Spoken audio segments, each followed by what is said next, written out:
তো আপনার এই মিডিয়া ইন্ডাস্ট্রি আপনার ফিল্ম ইন্ডাস্ট্রির সাথে কানেকশন কখন থেকে? দেখা গেছে যে আমি যাই কিছু হই না হই, মানে আমি মূলত একজন মানুষ। হুম, মানুষ হিসাবে সমাজের প্রতি আমার দায়বদ্ধতা করি। আমি সারা বাংলাদেশ ঘুরে ঘুরে কাজ করি। হুম, হুম, আমার ভাল লাগে। হুম। আর সবগুলো কাজকে আমি বলি হাবিজাবি কাজ। আমি আসলে একটু মাল্টি লেভেলের কাজে পছন্দ, মানে এক জায়গায় আমি কোনো একটাই অভ্যস্ত। একটা একটা বিষয় নিয়ে আমি মানে অভ্যস্ত। আমার মনে হয় আপনি অলরেডি মাল্টি ট্যালেন্টেড।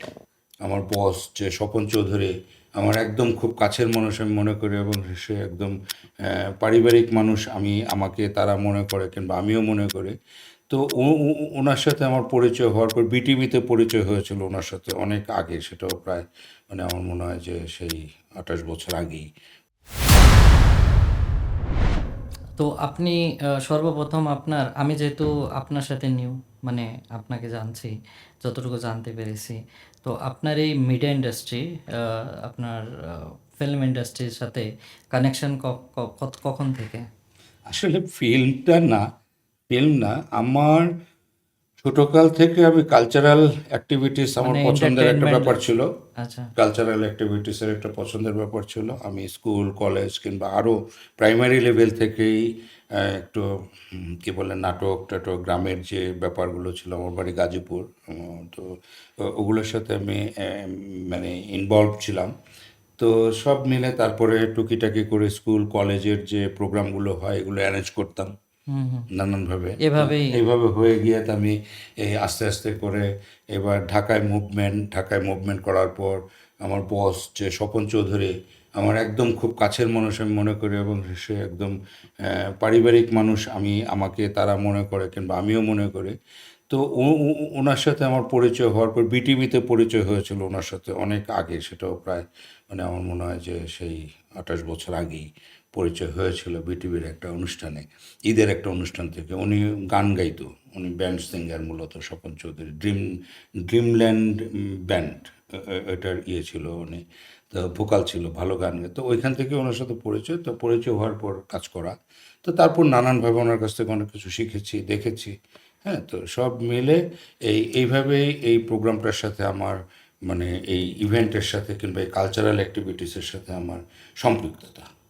তো তারপর আস্তে আস্তে এই ভালো লাগা, তারপর বিভিন্ন সেক্টর।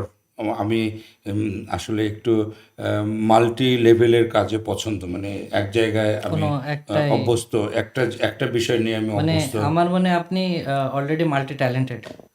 শুধু চাইলেই অনেকটা তো হয় না, অনেকটা চাইলেই তো হয় না। আমি জানি না, আমি হতে জানি না, হবে, নয়তো তো আমি হবে না। জানি না, আমি হাবিজাবি, আমি আমি আমি আমি যদি বলি আপনাকে, আমি এই যে যতগুলো মানুষের সাথে সুপার সাকসেস অ্যাওয়ার্ডের সাথে জড়িত মানুষের সাথে আমি একটু তো আমার আন্ডারস্ট্যান্ডিং বা কানেকশন হয়েছে।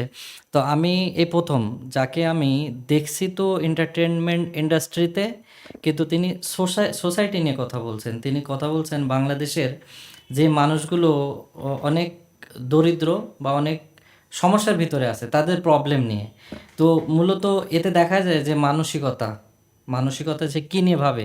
সে হতে পারে ওই হাই সোসাইটির মানুষের সাথে, হতে পারে সে এন্টারটেনমেন্ট ইন্ডাস্ট্রিজের সাথে, কিন্তু তার চিন্তাধারা এখনও স্টেট লেভেলে যে মানুষগুলো কষ্টে আছে, এই দেশে কী সমস্যা, এসব নিয়ে কথা বলতে ভালোবাসে। আসলে হয় কি, আপনার প্রথমত তো আমি একটা মানুষ, ঠিক ইয়েস। না? মানুষ মানুষ হিসাবে আমার কিছু দায়বদ্ধতা আছে।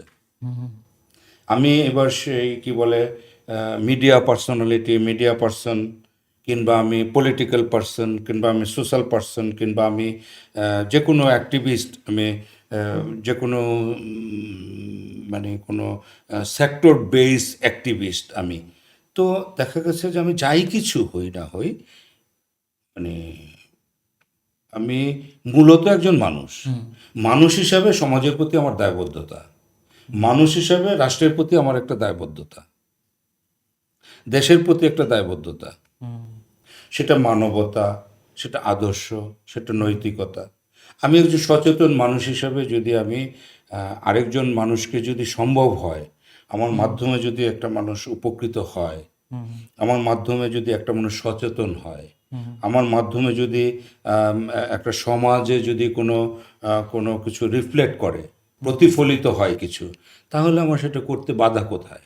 হুম, এটা হলো আমার, আমি আমি একজন মানুষ, আমি একজন মুসলমান। আমি মুসলমান হিসেবে আমার দায়বদ্ধতা আছে। মুসলমান হিসেবে আমার প্রথম দায়বদ্ধতা হলো কারোর সাথে দেখা হলে পরিচিত অপরিচিত যে সে মুসলমান হয় তাকে সালাম দেওয়া। হুম, হুম, আপনার উপর রহমত বর্ষিত হোক। হুম, এটা হলো আমার একটা নৈতিক শিক্ষা, ইসলামের শিক্ষা। তো আমি যদি একটা মানুষের শুভাকাঙ্ক্ষী হই, আমি যদি একটা মানুষের উপর আল্লাহ আল্লাহ তোমার উপর রহমত বর্ষণ করুক, তাহলে এইখানে যদি আমার একটা দায়বদ্ধতা কাজ করে, তাহলে আমার প্রতি পদে পদে আমার দায়বদ্ধতা কাজ কাজ করবে।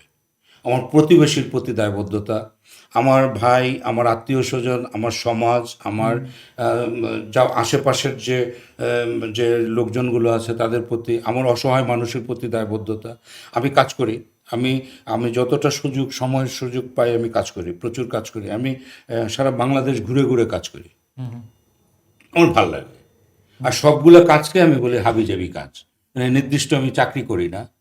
ভালো লাগলো। এটাই হয়তো স্যাটিসফ্যাকশন। স্যাটিসফ্যাকশন যে আমি ব্যবসা করি আমার বেঁচে থাকার জন্য, আমার কি বলে আমার জীবন ধারণের জন্য আমি ব্যবসা করি। যতটা আমার মানে ওই যে আমার যে অনেক অসংখ্য লাগবেই লাগবে, হ্যাঁ, আমার বেঁচে থাকার জন্য। বেঁচে থাকার জন্য যতটুকু সম্ভব আমার। আর এর মধ্য থেকে যদি আমি কাউকে কোনো কিছু দিতে পারি কিংবা কাউকে